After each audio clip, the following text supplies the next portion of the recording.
بسم اللہ الرحمن الرحیم۔ میری جیٹھانی روز میرے اوپر بھر بھر کر پرفیوم چھڑکتی، میرے منع کرنے پر کہتی کہ اس کو لگانے کے بعد تمہارا شوہر تمہاری غلامی کرے گا۔ میں چپ چاپ وہ پرفیوم لگوا لیتی اور یہ دیکھ کر حیران رہ جاتی کہ میرا شوہر کسی روبوٹ کی طرح میری غلامی کر رہا ہے۔ میں بڑی خوش تھی۔ ایک دن وہ پرفیوم غلطی سے میں نے باہر رکھ دیا اور غلطی سے وہ پرفیوم میرے شوہر نے لگا لیا۔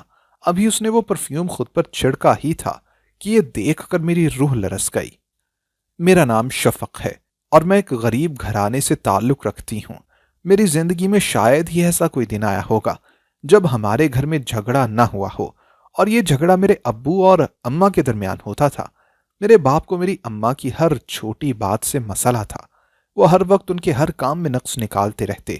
پہلے تو میری ماں خاموشی سے یہ سب کچھ برداشت کر لیتی تھی، مگر پھر آخر آہستہ آہستہ ان کا صبر بھی جواب دے گیا، اور پھر آخرکار انہوں نے بھی میرے باپ کے سامنے بولنا شروع کر دیا۔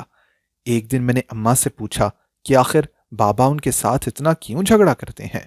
تو انہوں نے کہا کہ تمہارے بابا مجھ سے شادی ہونے سے پہلے کسی اور کو پسند کرتے تھے، مگر خاندان والوں نے اس کی بجائے ان کی شادی مجھ سے کروا دی۔ چونکہ میں ان کی من پسند بیوی نہیں ہوں، اس لیے یہ میرے ساتھ ایسا ہی سلوک کرتے ہیں۔ اپنی اماں کی یہ بات سن کر مجھے بے حد افسوس ہوا۔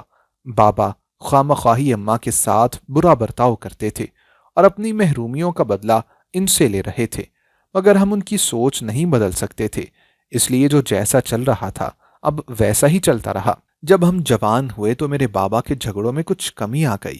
شاید انہوں نے حالات کو تسلیم کر لیا تھا، یا پھر جوان اولاد کے سامنے جھگڑنے میں اب انہیں شرم محسوس ہونے لگی تھی، مگر ہمارے لیے یہ بات بہت اچھی ثابت ہوئی تھی۔ گھر سے جھگڑا ختم ہو گیا تھا، اور پھر ماں باپ نے ہم سب بہن بھائیوں کی شادیاں کر دیں، اور میں بھی شادی کر کے سسرال آ گئی۔ میرا پورا سسرال ہی کافی اچھا تھا، مگر میرے شوہر کا رویہ میرے ساتھ کافی عجیب و غریب تھا۔ کبھی وہ میرے ساتھ بہت اچھے ہو جاتے تو کبھی اس طرح انجان بن کر مجھے ڈانٹ دیتے کہ جیسے میرا ان سے کوئی تعلق ہی نہ ہو۔ میں ان کے رویے کی وجہ سے بے حد پریشان تھی کہ ایک دن میری جیٹھانی میرے پاس آئی اور بولی کہ میں تمہاری مشکل کا حل بتا سکتی ہوں، اور پھر انہوں نے جو طریقہ مجھے بتایا اسے سن کر میں حیران رہ گئی۔ وہ بول رہی تھی کہ مجھے ایک خاص قسم کا پرفیوم لگانا پڑے گا، جس کے بعد تمہارا شوہر بالکل نارمل برتاؤ کرے گا۔ اور پھر اگلے دن وہ ایک پرفیوم سے بھری بوتل لے آئی اور میرے اوپر بھر بھر کر پرفیوم چھڑک دیا، میرے منع کرنے کے باوجود۔ کہتی کہ اس کو لگانے کے بعد تمہارا شوہر تمہاری غلامی کرے گا۔ میں نے چپ چاپ وہ پرفیوم لگوا لیا اور یہ دیکھ کر میں حیران رہ گئی کہ میرا شوہر کسی روبوٹ کی طرح میری غلامی کر رہا ہے۔ یہ بات مجھے کچھ عجیب بھی لگی، مگر میں اندر سے کافی خوش تھی کہ اب میرا شوہر میری ہر بات مان رہا ہے۔ ایک دن وہ پرفیوم غلطی سے میں نے باہر رکھ دیا اور غلطی سے پرفیوم میرے شوہر نے لگا لیا۔ ابھی اس نے وہ پرفیوم خود پر چھڑکا ہی تھا کہ یہ دیکھ کر میری روح لرز گئی کہ وہ بری طرح سے چیخنے لگے تھے۔ ان کے وجود پر لال دانے بنتے جا رہے تھے۔ میں نے تمام گھر والوں کو بلا لیا، سب لوگ ان کو لے کر ہسپتال چلے گئے، مگر جانے سے پہلے سب لوگ مجھے ہی کوسنے لگے اور بولے کہ میں نے یہ سب کچھ جان بوجھ کر کیا ہے۔ میں ان کی باتوں سے پریشان اور دکھی ہو گئی تھی۔ میں تو چاہتی بھی نہ تھی کہ میرے شوہر کو ایسی کوئی بیماری بھی لگے۔ مجھے اپنی جیٹھانی پر بے حد غصہ آیا۔ آخر ایسا بھی اس پرفیوم میں کیا تھا جو میرے شوہر کا یہ حال ہو گیا تھا؟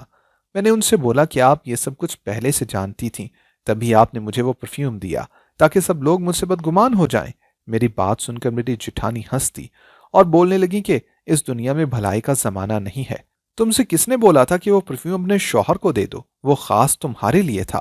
اس کی خوشبو تمہارے شوہر کے دماغ کی خاطر فائدہ مند ہے، مگر اس کو خود لگانے سے وہ صرف نقصان ہی اٹھائے گا۔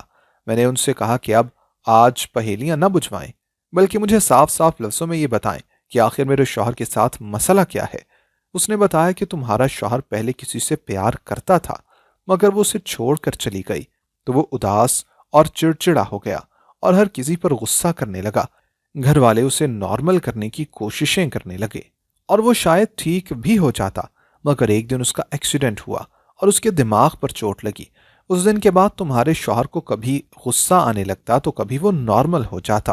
اس کے دماغ کو پرسکون رکھنے کے لیے خالص پھولوں کی خوشبو اس کے آس پاس ہونا ضروری تھی،